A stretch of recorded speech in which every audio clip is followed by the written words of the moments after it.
నమస్తే, good morning, welcome to morning edition. నేను Sonia. Morning ఎడిషన్లో ముందుగా హెడ్లైన్ చూద్దాం.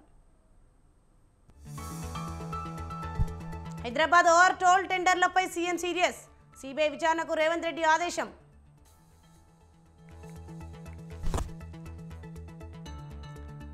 ఢిల్లీకి క్యూ కడుతున్న తెలంగాణ బీజేపీ నేతలు. సెంట్రల్ ఎలక్షన్ కమిటీలో అభ్యర్థుల ఎంపికపై చర్చలు.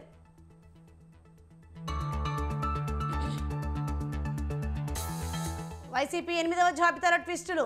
గుంటూరుకు రోసయ్య, ఒంగోలుకు చెవిరెడ్డి నియామకం.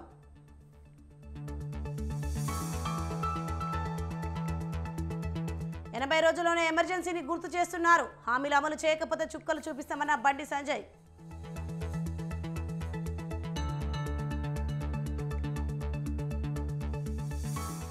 నేడు తెలంగాణలో మెగా డిఎస్సి నోటిఫికేషన్. మే 3వ వారంలో పరీక్ష, 10 రోజుల పాటు నిర్వహణ.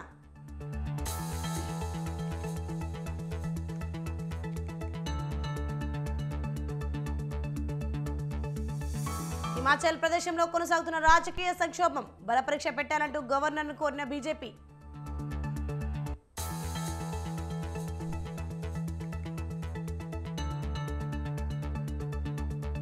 ఇవాళ సిబిఐ విచారణకు అఖిలేష్ యాదవ్. మైనింగ్ స్కామ్లో విచారించనున్న సిబిఐ.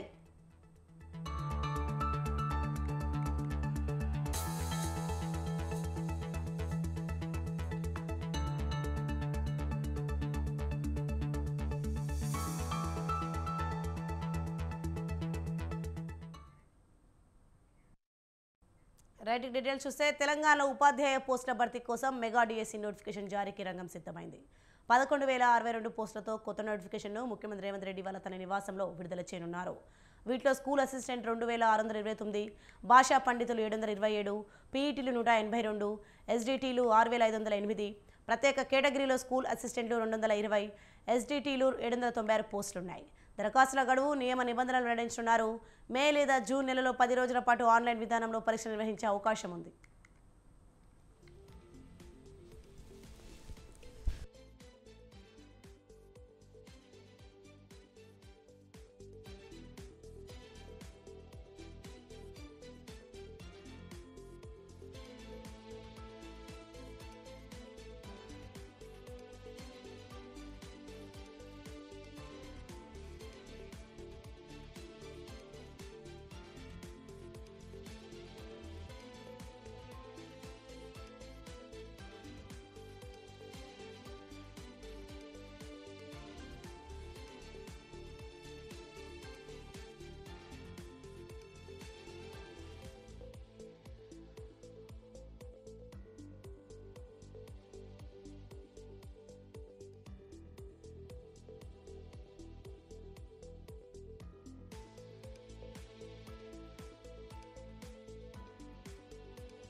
తెలంగాణలో ఉపాధ్యాయ పోస్టుల భర్తీ కోసం మెగా డిఎస్సి నోటిఫికేషన్ జారీకి రంగం సిద్ధమైంది.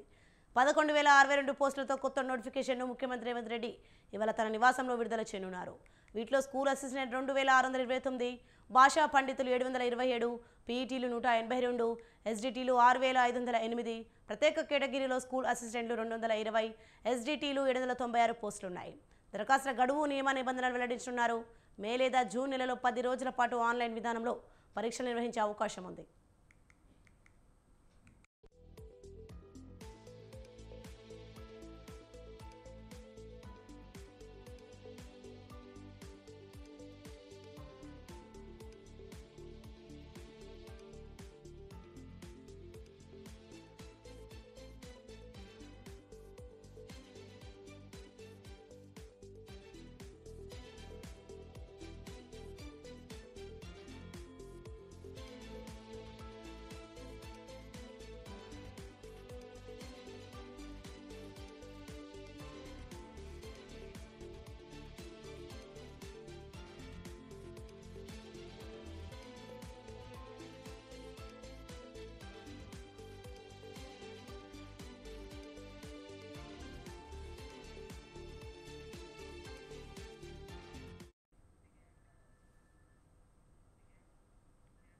ఏపీ సార్వత్రిక ఎన్నికల్లో గెలిపే లక్ష్యంగా వైసీపీ అడుగులు వేస్తోంది. ఇందులో భాగంగా పలు అసెంబ్లీ నియోజకవర్గాలకు పార్లమెంటరీ స్థానాలకు ఇన్ఛార్జీలను మారుస్తోంది అధికార వైసీపీ. తాజాగా 5 సభ్యులతో కూడిన 8వ జాబితాను విడుదల చేసింది. తాజాగా విడుదల చేసిన 8వ జాబితాలో కొందరు ఇన్ఛార్జీల పేర్లను మారుస్తూ వైసీపీ కీలక నిర్ణయం తీసుకుంది. 2 లోక్సభ 3 అసెంబ్లీ ఇన్ఛార్జీల పేర్లను ప్రకటించింది. గుంటూరు లోక్సభ ఇన్ఛార్జిగా కిలారి రోషయ్య, ఒంగోలు లోక్సభ ఇన్ఛార్జిగా చెవిరెడ్డి భాస్కర్ రెడ్డి పేర్లను ఖరారు చేసింది వైసీపీ అధిష్టానం.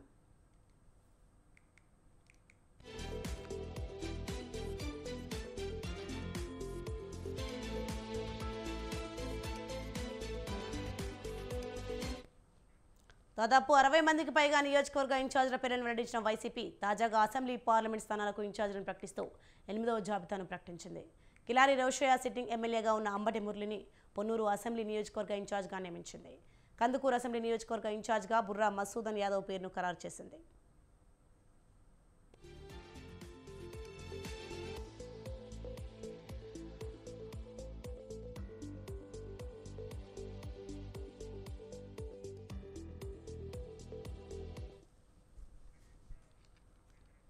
అలాగే జీడీ నెల్లూరు అసెంబ్లీ నియోజకవర్గ ఇన్ఛార్జిగా కల్లత్తూరు కృపాలక్ష్మికి వైసీపీ ఛాన్స్ ఇచ్చింది.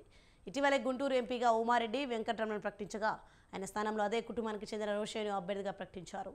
జీడీ నెల్లూరు వైసీపీ అభ్యర్థిని కూడా మళ్లీ మార్చింది.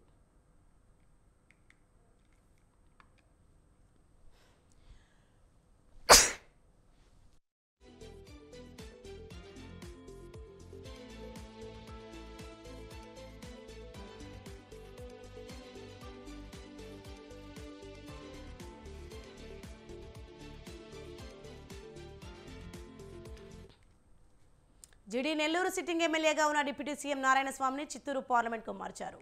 ఈసారి నారాయణస్వామి కూతురుకు ఛాన్స్ ఇచ్చారు. ఈ జాబితాలో నారాయణస్వామికి బదులుగా ఆయన కుమార్తెకు వైసీపీ అధిష్టానం టికెట్ కేటాయించింది. కొత్త అభ్యర్థిగా కలత్తూరు కృపాలక్ష్మిని నియమించింది వైసీపీ. గుంటూరు పార్లమెంట్ సమన్వయకర్తను కూడా మార్చేసింది.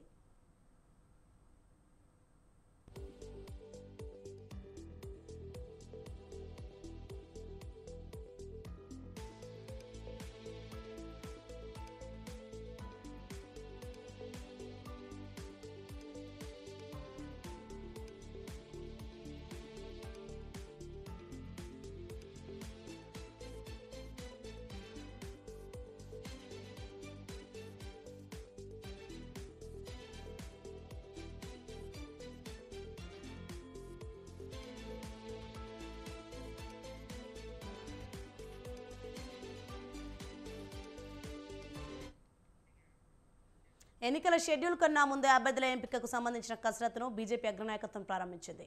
ఇందులో భాగంగా నేడు ఢిల్లీలో బీజేపీ కేంద్ర ఎన్నికల కమిటీ సమావేశం జరగనుంది. ఈ సమావేశం తర్వాత జాతీయ నేతలతో తెలంగాణ పార్టీ అధ్యక్షుడు కిషన్ రెడ్డి, డాక్టర్ లక్ష్మణ్, డీకే అరుణ, బండి సంజయ్, ఈటెల రాజేందర్ భేటీ కానున్నారు. లోక్సభ ఎన్నికలకు అభ్యర్థుల ఎంపికపై చర్చించనున్నారు. తొలి జాబితాలో 100 మంది నుంచి 120 మంది అభ్యర్థులను ఖరారు చేయనున్నారు. రైట్కి ఇదే అంశంపై మరింత సమాచారం మా ప్రతినిధి శ్రీనివాస్ ఫోన్లో అందిస్తారు. శ్రీనివాస్, చెప్పండి, ఎన్నికల షెడ్యూల్ కన్నా ముందే అభ్యర్థుల ఎంపికకు సంబంధించిన కసరత్తు బీజేపీ అగ్రనాయకత్వం ప్రారంభించింది. దీనిపైన అప్డేట్స్ ఏంటి? సోని, ఈ రోజు ఢిల్లీలో భారతీయ జనతా పార్టీ కేంద్ర ఎన్నికల కమిటీ సమావేశం నిర్వహిస్తున్నారు. ఈ సమావేశంలో మొత్తంగా జాతీయ స్థాయిలో ఉన్నటువంటి ముఖ్య నేతలందరూ పాల్గొననున్నారు.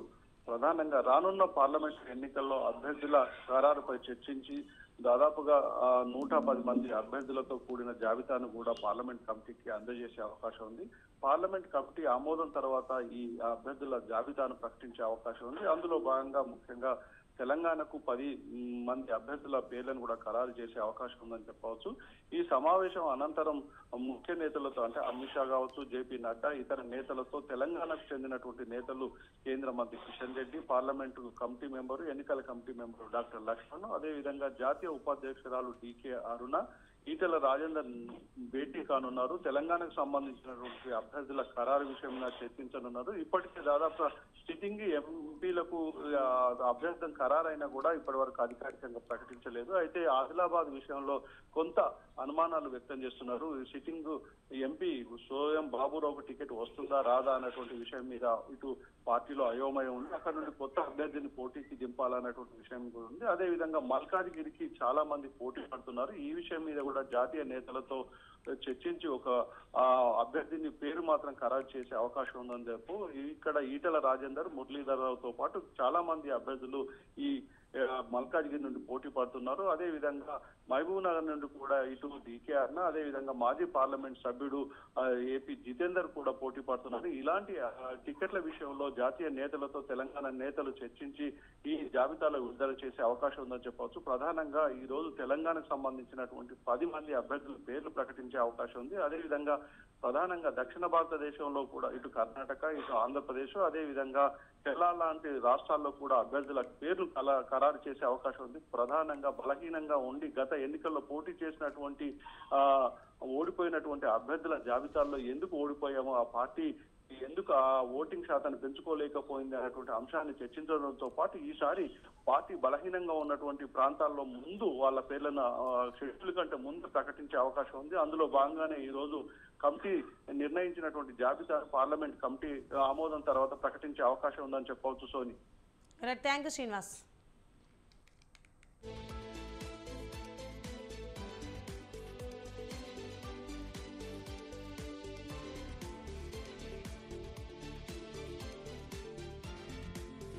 మార్చి మొదటి వారంలో చంద్రబాబు, పవన్ కళ్యాణ్ ఢిల్లీకి వెళ్లనున్నారు. మరో 4 రోజుల్లో టీడీపీ, జనసేన, బీజేపీ పొత్తులపై స్పష్టత రానుంది. ఇవాళ బీజేపీ కేంద్ర ఎన్నికల కమిటీ సమావేశం కానుంది. దానికి కొనసాగింపుగా పార్లమెంటరీ బోర్డు సమావేశం కానుంది. ఈ సమావేశంలో పొత్తులపై నిర్ణయం సహా ఏపీలో పోటీ చేసే స్థానాలపై చర్చ జరిగే అవకాశం ఉంది.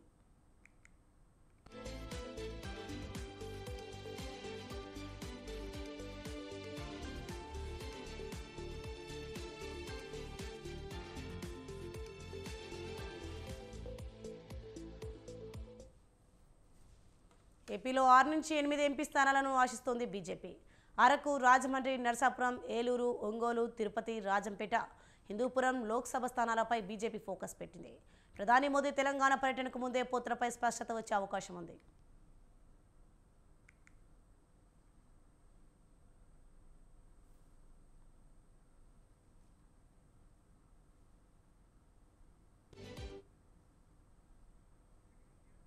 ఏపీ రాజకీయాలకు సంబంధించి మార్చి మొదటి వారంలో కీలక పరిణామం చోటు చేసుకునే అవకాశం ఉంది. టీడీపీ, జనసేన, బీజేపీ పొత్తులపై స్పష్టత రాబోతోంది. బీజేపీ అధిష్టాన వర్గాల సమాచారం ప్రకారం మరో 4 రోజుల్లో అంటే మార్చి 4వ తేదీలోపు పొత్తులపై స్పష్టత రానుంది. ఒకవేళ పొత్తు కుదిరితే ఏపీకి సంబంధించి 6 నుంచి 8 స్థానాలను బీజేపీ ఆశిస్తోంది.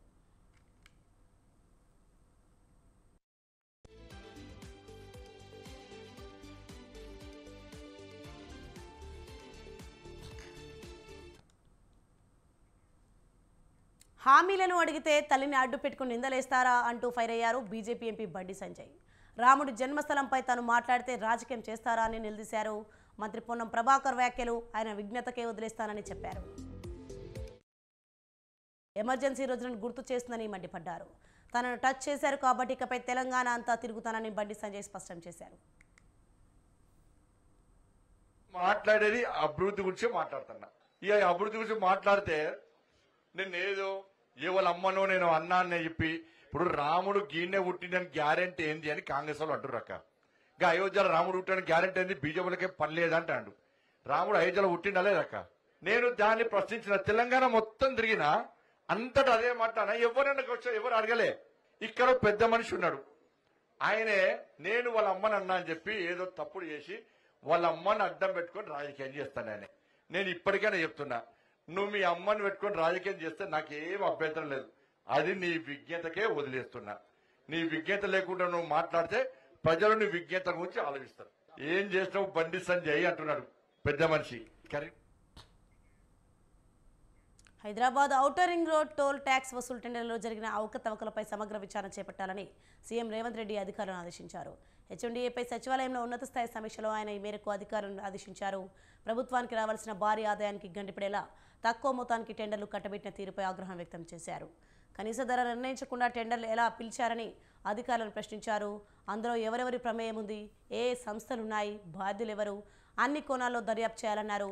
ఈ టెండర్లలో జరిగిన అవకతవకలు అనుసరించి విధానాలు, ఫైళ్లు కదిలిన తీరుపై పూర్తి వివరాలను అందజేయాల్సిన బాధ్యతను హెచ్ఎండీఏ జాయింట్ కమిషనర్ ఆమ్రపాలికి అప్పగిస్తున్నామన్నారు. ఈ వ్యవహారానికి సంబంధించిన ఫైళ్లు ఏవైనా మాయమైనట్లు గుర్తిస్తే బాధ్యులపై కేసులు నమోదు చేయాలని ఆదేశించారు. హెచ్ఎండిఏ నుంచి పూర్తి నివేదిక అందిన తర్వాత మంత్రివర్గంలో చర్చించి ఈ టెండర్ల వ్యవహారాన్ని సిబిఐ లేదా అదే స్థాయికి చెందిన మరో దర్యాప్తు సంస్థకు అప్పగిస్తామని సీఎం స్పష్టం చేశారు. టెండర్లకు ముందు ఔటర్ రింగ్ రోడ్పై టోల్ ట్యాక్స్ వసూలతో ఏడాదికి గరిష్టంగా 600 కోట్ల ఆదాయం వచ్చేదని అధికారులు సీఎంకు వివరించారు. అలాంటప్పుడు 30 సంవత్సరాలకు 18,000 కోట్ల వరకు ప్రభుత్వానికి ఆదాయం వచ్చేది. కేవలం 7,380 కోట్లకు ఐఆర్బీ కంపెనీకి ఎలా అప్పగించారని సీఎం ప్రశ్నించారు. టెండర్ విధానంతోనే ప్రభుత్వం 15,000 కోట్లకు పైగా నష్టపోయిందని సమావేశంలో ప్రాథమికంగా అంచనాకు వచ్చారు. హెచ్ఎండిఏ 2 సంస్థలతో డీపీఆర్ తయారు చేయించిందని, ప్రభుత్వ ఆదాయానికి నష్టం తెచ్చే డీపీఆర్ను ఎంచుకుందన్నారు రేవంత్. దీనిపై సమగ్రంగా విచారణ చేయిస్తేనే నిజాలు బయటకు వస్తాయన్నారు. టెండర్ దక్కించుకున్న కంపెనీ ప్రభుత్వంతో చేరుకున్న ఒప్పందాన్ని చూపించి 49% వాటాను విదేశీ కంపెనీలకు అప్పగించిందని, ఆ లావాదేవీలపై కూడా దర్యాప్తు చేయాలని ముఖ్యమంత్రి ఆదేశించారు.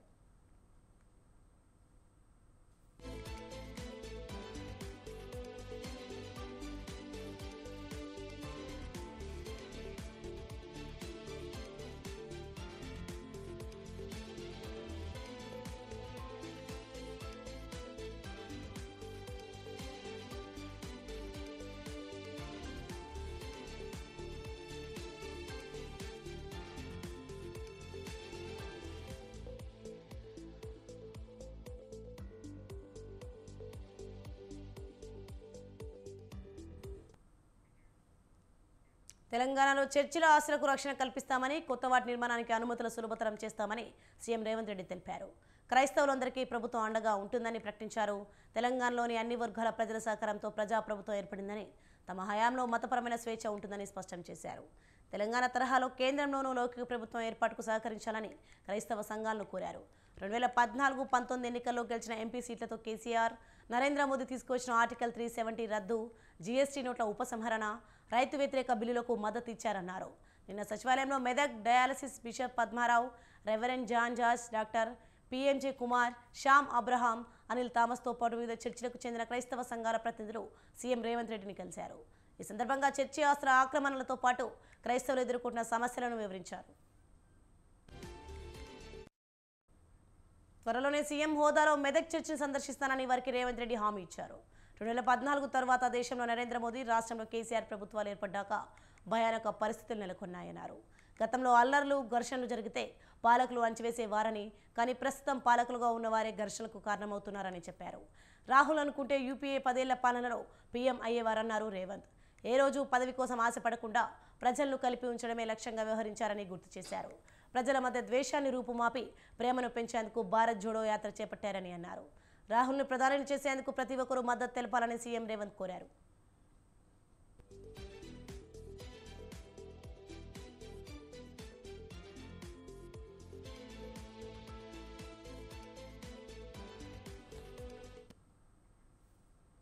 గెలుపే లక్ష్యంగా భారీ జన సమీకరణతో వైసీపీ సిద్ధం సభలు నిర్వహిస్తోంది. వైసీపీ ఇప్పటికే 3 సభలు నిర్వహించింది. చివరి 4వ సభను బాపట్ల జిల్లా అద్దంకిలోని పి గుడిపాడులో మార్చి 10న నిర్వహించేందుకు ఏర్పాట్లు చేస్తోంది. సీఎం జగన్ పాల్గొన్న ఈ సభకు 15 లక్షల మందిని సమీకరించాలని వైసీపీ నేతలు కృషి చేస్తున్నారు. సిద్ధం సభను సక్సెస్ చేయాలని ఉమ్మడి ప్రకాశం జిల్లా వైసీపీ నేతలు ఏర్పాట్లు చేస్తున్నారు. దీనికి సంబంధించిన మరింత సమాచారం మా ప్రతినిధి శ్రీనివాస్ అందిస్తారు. ఎన్నికల్లో గెలిపే లక్ష్యంగా వైసీపీ 4 భారీ బహిరంగ సభలను సిద్ధం పేరుతో ఏర్పాటు చేసేందుకు సిద్ధమైంది. దీంట్లో భాగంగా మొదటి 3 బహిరంగ సభలను ఇప్పటికే పూర్తి చేసింది. మొదటి సభను ఉత్తరాంధ్రకు సంబంధించిన వైజాగ్ దగ్గరలోని భీమిలిలోను, రెండవ దాన్ని ఏలూరు కోస్తా జిల్లాలకు సంబంధించి ఏలూరులోని దెందులూరులో రెండో సిద్ధం సభను భారీగా అరేంజ్ చేశారు. మూడవ సభను రాయలసీమకు చెందిన అనంతపురం జిల్లా రాప్తార్లో భారీగా నిర్వహించడం జరిగింది. చివరిది మరియు 4వదైనటువంటి ప్రతిష్టాత్మకమైనటువంటి సిద్ధం సభను ఉమ్మడి ప్రకాశం జిల్లా, ప్రస్తుతం బాపట్ల జిల్లాలో ఉన్నటువంటి కోరిసిపాడు మండలం పిసుకల గుడిపాడులో ఏర్పాటు చేసేందుకు సర్వం సిద్ధం చేశారు. ఇప్పటికే సిద్ధం సభకు సంబంధించినటువంటి పనులను శరవేగంగా పూర్తి చేస్తూ ఉన్నారు. మొదట ఇచ్చినటువంటి షెడ్యూల్ ప్రకారంగా తీసుకున్నట్లయితే మార్చి 3వ తేదీన ఈ సిద్ధం సభను నిర్వహించాలి అని చెప్పేసి పార్టీ అధిష్టానం నిర్ణయించింది. అయితే ఇక్కడ రైతులు పొలాల్లో పనులు చేసుకుంటూ ఉంటాం. ఈ పనులు కూడా పూర్తి కాని నేపథ్యంలో ఈ స్థల సేకరణకు కొంత ఆలస్యం కావడంతో ఈ సిద్ధం సభను మార్చి 10వ తేదీకి వాయిదా వేశారు. మార్చి 10వ తేదీ సభ జరగనున్న నేపథ్యంలో ఇప్పటికే ఏర్పాట్లను ఇక్కడ దగ్గర ఉండి చాలా స్పీడ్గా కూడా నిర్వహిస్తున్న పరిస్థితి ఉంది. ఈ సిద్ధం సభ ఏర్పాట్లను విజయసాయిరెడ్డి అదేవిధంగా వైసీపీ సీనియర్ ప్రముఖులు ఉమ్మడి ప్రకాశం జిల్లాలోని వైసీపీ నేతలందరూ కూడా సందర్శించి పనులు జరుగుతున్న తీరును కూడా పరిశీలించారు. అయితే సిద్ధం సభను ఇక్కడ భారీగా నిర్వహించేందుకు స్థల సమీకరణ కూడా పూర్తి చేశారు. సుమారు 15 లక్షల మంది జనం ఈ సభకు హాజరయ్యేందుకు వారందరికీ అవసరమైనటువంటి అన్ని రకాల ఏర్పాట్లను కూడా ఇక్కడ సిద్ధం చేస్తున్నారు. చెన్నై కోల్కతా జాతీయ రహదారిని అనుకొని పిసుకులగుడిపాడు గ్రామంలో ఉన్నటువంటి పొలాలలో ఈ సిద్ధం సభను ఏర్పాటు చేస్తున్నారు.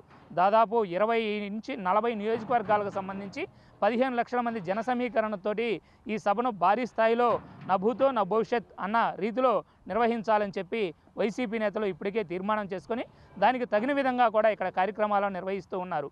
అయితే ఇప్పటికే IVRS ద్వారా సుమారు 7 లక్షల మందికి పైగా సందేశాలు అందినట్లు వారు సంసిద్ధత వ్యక్తం చేసినట్లు కూడా వైసీపీ నేతలు చెప్తున్నారు. మరో 8 లక్షలకు సంబంధించి సమీకరణ జరగాల్సి ఉందని, దాదాపు 15 లక్షల మందికి పైగా కూడా ఇక్కడ సభకు హాజరు కానున్నారని కూడా వైసీపీ నేతలు చెప్తూ ఉన్న పరిస్థితి. అయితే ఇంతమంది హాజరైనప్పుడు ఎటువంటి అవాంఛనీయ సంఘటనలు జరగకుండా సభకు హాజరయ్యేటువంటి ప్రజలకు ఎటువంటి ఇబ్బందులు లేకుండా ఉండే విధంగా ఈ సభలు మొత్తం కూడా సిద్ధం చేస్తూ ఉన్నారు. మనం ఇక్కడ పిసుకులగుడిపాడు గ్రామంలో కానీ గమనించినట్లయితే భారీగా స్థల సమీకరణ కూడా ఇక్కడ చేశారు. సుమారు దాదాపు 50 ఎకరాల పైగా పొలాలను తీసుకొని అక్కడ రైతుల పంటలు కూడా కుప్పలు నూర్చే సమయం కావడంతో వారు కుప్పల నూర్పుడు మొత్తం కూడా కంప్లీట్ అవుతున్నాయి. అయితే ఇక్కడ మనం కొన్ని చూసినట్లయితే కొన్ని పొలాల్లో ఇంకా పనులు జరుగుతూ ఉన్న పరిస్థితి కూడా ఉంది. ఈ నేపథ్యంలోనే సభను వారం రోజులు అదనంగా వాయిదా వేసినట్లుగా కూడా వైసీపీ నేతలు చెప్తున్నారు. ఏది ఏమైనప్పటికీ మార్చి 10వ తేదీన భారీ స్థాయిలో సుమారు 15 లక్షల మంది పైగా జనాల మధ్యలో సిద్ధం సభను భారీ ఎత్తున నిర్వహించడానికి అన్ని రకాల ఏర్పాట్లను కూడా పూర్తి చేసినట్లు వైసీపీ నేతలు చెప్పారు. ఈ సిద్ధం సభకు సంబంధించినటువంటి అన్ని ఏర్పాట్లు కూడా పూర్తయ్యాయని, త్వరలోనే సభకు సంబంధించినటువంటి మొత్తం ప్రొసీజర్ కూడా తెలియజేయడం జరుగుతుందని చెప్పి ఇక్కడ చెప్తూ ఉన్నారు. సిద్ధం సభ ఏర్పాటు చేసిన పిసుకులగుడిపాడు నుండి వీడియో జర్నలిస్ట్ వాసుతో శ్రీనివాస్, స్వంత్ర న్యూస్.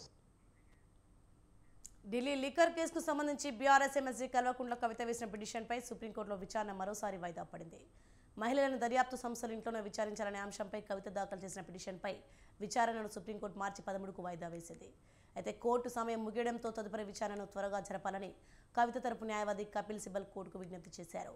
విచారణకు తగిన సమయం లేదంటూ మరో తేదీని కేటాయించింది సుప్రీంకోర్టు. మార్చి 13న చూస్తామని సుప్రీంకోర్టు ధర్మాసనం తెలిపింది. ఢిల్లీ లిక్కర్ కేసులో విచారణకు రావాలని ఈడీ జారీ చేసిన నోటీసులను గత ఏడాది సుప్రీంకోర్టులో కవిత సవాల్ చేశారు.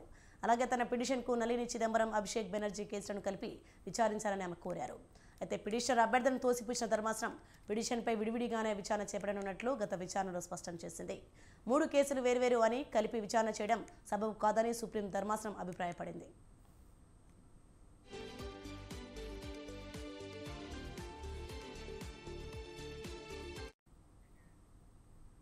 హైదరాబాద్ రాడిసన్ హోటల్ కేంద్రంగా జరిగిన డ్రగ్స్ పార్టీ కేసు మలుపులు తిరుగుతోంది.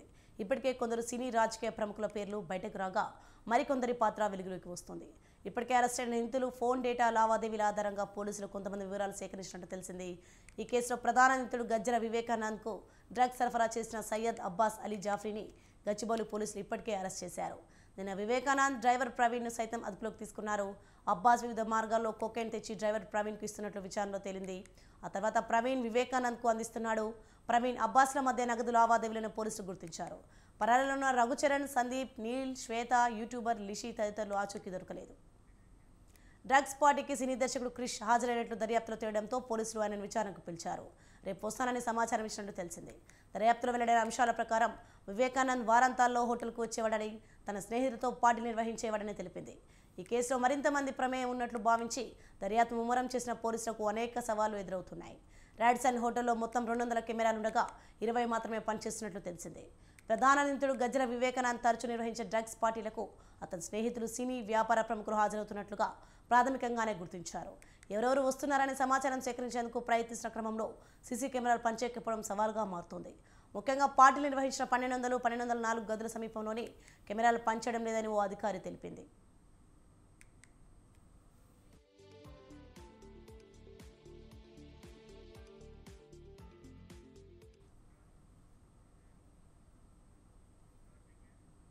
నలభై 41వ జూనియర్ నేషనల్ సాఫ్ట్ బాల్ ఛాంపియన్షిప్లో తెలంగాణ బాలికల జట్టు సత్తా చాటింది. విన్నర్స్గా నిలిచి బంగారు పథకంను సాధించింది. ఈ సందర్భంగా సచివాలయంలో ముఖ్యమంత్రి రేవంత్ రెడ్డిని జట్టు సభ్యులు కలిశారు. సీఎం రేవంత్ వారికి అభినందనలు తెలిపి గ్రూప్ ఫోటో దిగారు. ఈ నెల 21 నుండి 25 వరకు బీహార్ రాష్ట్రం పాట్నాలోని పాట్లీపుత్ర స్పోర్ట్స్ కాంప్లెక్స్ వేదికగా ఈ పోటీలు జరిగాయి.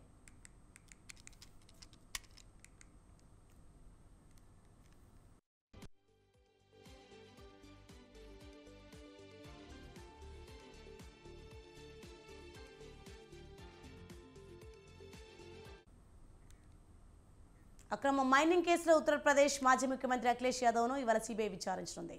ఇందుకు సంబంధించి అఖిలేష్ యాదవ్కు నిన్న సిబిఐ సమన్లు జారీ చేసింది. అక్రమ మైనింగ్ వ్యవహారానికి సంబంధించిన కేసు విచారణలో భాగంగా సాక్షిగా ఆయన పిలిచింది. ఇవాళ ఆయన ప్రశ్నించేందుకు దర్యాప్తు సంస్థలు సిద్ధమయ్యాయి. అక్రమ మైనింగ్ను సంబంధించి రాష్ట్రంలోని 7 జిల్లాల్లో కేసులు నమోదయ్యాయి.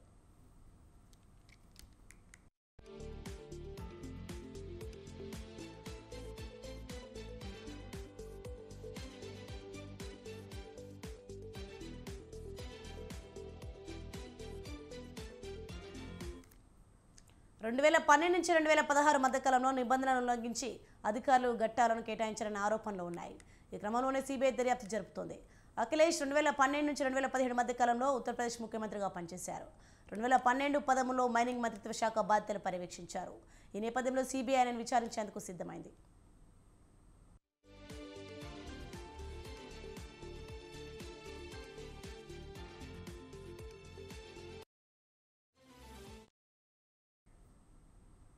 ఇవి morning edition updates. For more updates keep watching Swatantra news.